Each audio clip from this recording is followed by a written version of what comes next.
ಹೇಗೆ ಓಲೆಯನ್ನು ಕಲಿಸಿದವ ನಾನಲ್ಲ. ನನ್ನ ಹೆಸರನ್ನು ಹಾಳು ಮಾಡ್ತೀವಿ ಎನ್ನುವ ವಿಚಾರವನ್ನು ತಿಳಿದು ಬಂದಿದ್ದೇವೆ. ಮೊದಲ ಹೆಸರು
ಮಾಡಿದಂತೆ ಯುದ್ಧ ಕದನದ ಕಣದಲ್ಲಿ ಚಿತ್ರವೀರ್ಯ ಅಳಿದಂತೆ ಬೇಡ ಬೇಡ ಅಂತ ಹೇಳಿದ್ರೆ ತಾಯಿ ಮಕ್ಕಳು ಕೇಳದೇ ಹೋದರು. ಪರಿಣಾಮದಲ್ಲಿ ತನ್ನ ಮಗನನ್ನೇ ಕಳಕೊಳ್ಳುವ ದೀನ ಸ್ಥಿತಿಯ ಚಿತ್ರ ತಾಯಿ ಸತ್ಯವತಿಗೆ ಬಂದು ಒದಗಿತು. ಆದರೆ ಭೀಷ್ಮ ಸುಮ್ಮನಿರುವುದಕ್ಕೆ ಸಾಧ್ಯವೇ? ನಮ್ಮ ಕುಟುಂಬದ ಸಮಸ್ಯೆಯನ್ನು ಇನ್ನೊಬ್ಬರಿಗೆ ವ್ಯಾಪಿಸುವ ಹಾಗೆ ಮಾಡಕೂಡದು. ಯಾರೇ ಆಗಲಿ ಬಂದಿರುವ ಗಂಧರ್ವನಿಗೆ ತಕ್ಕ ಉತ್ತರ ಕೊಡಲೇಬೇಕು. ಇಂಥ ನೆಲದಿಂದ ಆ ಗಂಧರ್ವ ಲೋಕವನ್ನೇ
ಕಿರಿಸಿದರು.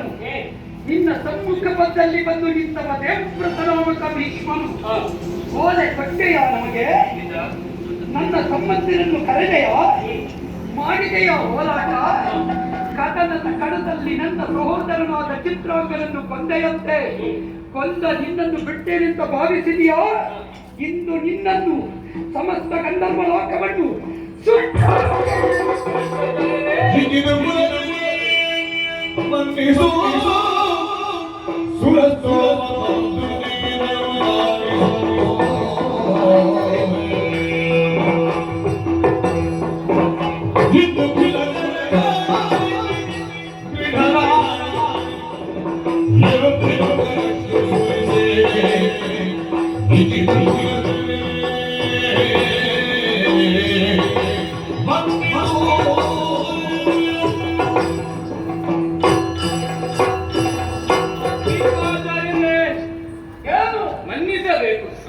ಮಾಡಿದ ಅಪರಾಧವನ್ನು ನೀವು ಮನ್ನಿಸಬೇಕು.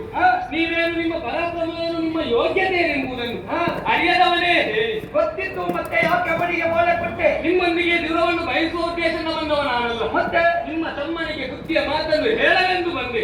ಆದರೆ ಆತ ನನ್ನೊಂದಿಗೆ ದೂರವನ್ನೇ ಬಯಸಿ ಮುಂದಾದ. ಪರಿಣಾಮ ನನ್ನಿಂದಲೇ ಹತನಾಗಿ ಹೋದ. ವಿಧಿಯ ಬರಹವೋ ಏನು. ಆದರೆ ಇನ್ನು ಮುಂದೆ ಈ ರೀತಿಯಾದಂತಹ ಘಟನೆ ನಡೆಯಕೂಡದು ಎನ್ನುವ ಕಾರಣಕ್ಕೆ ಬೇಕಾಗಿ ನಾನು ನಿಮಗೊಂದು ಮಾತನ್ನು ಕೊಡುತ್ತಾ ಇದ್ದೇನೆ. ಏನು? ಇಲ್ಲಿಯವರೆಗೆ ನೀವಿರುತ್ತೀರೋ ಅಲ್ಲಿಯವರೆಗೆ ಚಂದ್ರ ವಂಶದವರನ್ನು ನಾವು ಕೆಣಕುವುದಿಲ್ಲ ಕೆಣಕುವುದಿಲ್ಲ ಕೆಣಕುವುದಿಲ್ಲ. ಇದು ಗಂಧರ್ವ ಕೊಡುವಂತಹ ಮಾತು. ಗಂಧರ್ವಪತಿ ಆ ಆದ್ರೆ ಹಸ್ತಿನಾವತಿಯ ಮೇಲೆ ಕೆಂಗಣ್ಣಿಟ್ಟು ನೀ ಮಾಡಿದ್ದಲ್ಲ. ಖಂಡಿತವಾಗಿಯೂ